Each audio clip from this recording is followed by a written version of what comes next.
Shanidev mantra, powerful chant for removing all negatives and achieve success. Meaning and significance. Meaning Om Sham Shanisharaya Namaha. Om is salutation to Shani or Shanischara, the slow moving planet Saturn. Spiritual significance. Shanisharaya is the karma enforcer of the Vedic system. This mantra is used to pacify harsh Saturn effects such as Sadisati, Shani dosha, or delays in career, health, and finance. It is also believed to help to overcome karmas, bring justice, discipline, and a balanced life. अर्थ और महत्व अर्थ ओम शम शनिश्चराय नमः। ओम धीमी गति से चलने वाले शनि ग्रह शनि को नमस्कार। आध्यात्मिक महत्व शनि शनिश्चरा वैदिक वैदिक प्रणाली के कर्म प्रवर्तक है। इस मंत्र का उपयोग शनि के कठोर प्रभाव जैसे साढ़े साती, शनि दोष या करियर, स्वास्थ्य और वित्त में देरी को शांत करने के लिए किया जाता है। ये भी माना जाता है कि ये पिछले कर्मों को जलाने, न्याय, अनुशासन और संतुलित जीवन पता लेने में मदद करता है। Main benefits of chanting Shani mantra. Commonly listed benefit of regular chanting of Om Sham Shanisharaya Namaha or reduction of Shani dosha, lessen negative effects of Sadesati, Daya or Shani Mahadasha, improved discipline and focus, enhances patience, hard work, and perseverance in studies, job, and life. Career and financial stability helps in reducing blockages in work, promotion, and legal financial matters. Mental peace and health removes fear, anxiety, and negative energy, brings inner stability. Spiritual growth clears karmic obstacles and supports spiritual progress. जाप का मुख्य लाभ ओम शम शनेश्चराय नमः के नियमित जाप के सामान्य रूप के सूचीबद्ध लाभ है। शनि दोष का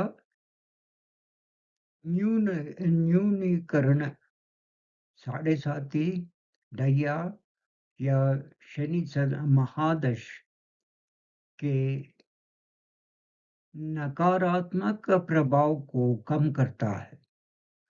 बेहतर अनुशासन और फोकस, अध्ययन, नौकरी और जीवन में धैर्य, कड़ी मेहनत और दृढ़ता को बद्धता है। करियर और वित्तीय स्थिरता, काम, पदोन्नति और कानूनी वित्तीय मामलों में रुकावटें को कम करने में मदद करता है। मानसिक शांति और स्वास्थ्य, भय, चिंता और नकारात्मक ऊर्जा को दूर करता है। आंतरिक स्थिरता लाता है।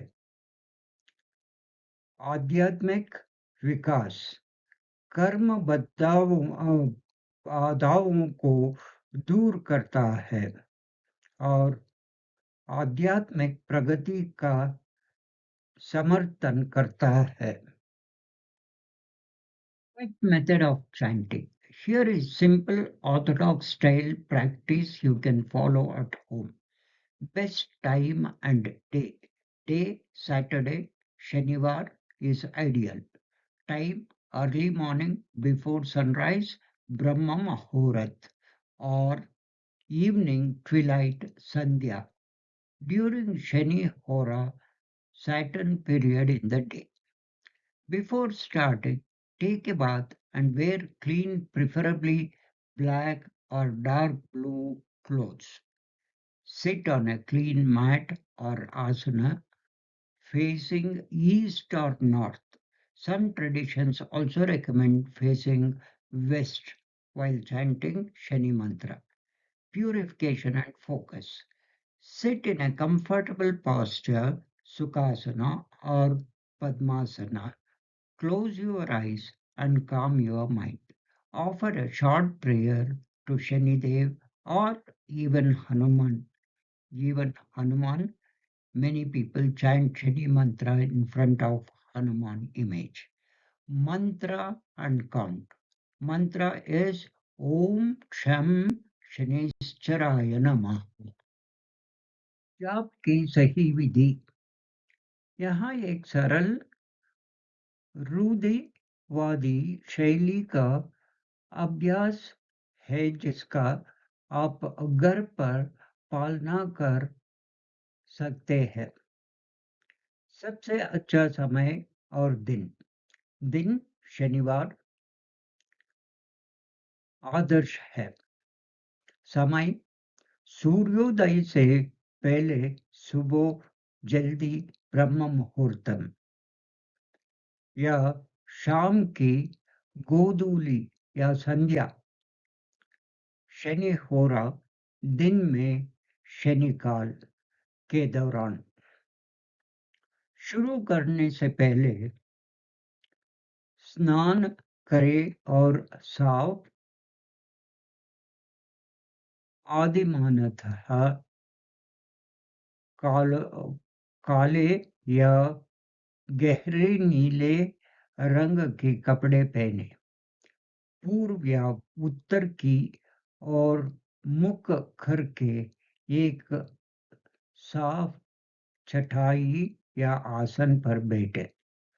कुछ परंपराओं में शनि मंत्र का जाप करते समय पश्चिम की ओर मुख करने का भी सलाह देती है। शुद्धिकरण और फोकस। आरामदायक मुद्रा सुखासन या पद्मासन में बैठे अपनी आंखें बंद करके और अपने मन को शांत करें। शनिदेव हनुमान की एक छोटी सी पूजा करें। कई लोग हनुमान की मूर्ति के सामने शनि का जाप करते हैं। मंत्र और गिनती। मंत्र ओम शम शनिश्चराय नमः। Number of times 108 times, that is one mala per sitting, is standard. Mala type, use a rudraksh or black onyx. Black stone mala, black color is associated with Shani. How to chant? Chant slowly and clearly with focus on Shani Dev and a calm mind. You may keep your eyes open or closed, but avoid distractions. Maintaining silence and discipline, no anger, lies, or harsh speech that day is considered important. Duration and consistency. Many recommend chanting every Saturday for at least 7 to 40 consecutive weeks to see a steady result. For stronger effects, combine mantra with lighting a diya with sesame oil, offering black til or sesame seeds, and you are doing a small puja. बार की संख्या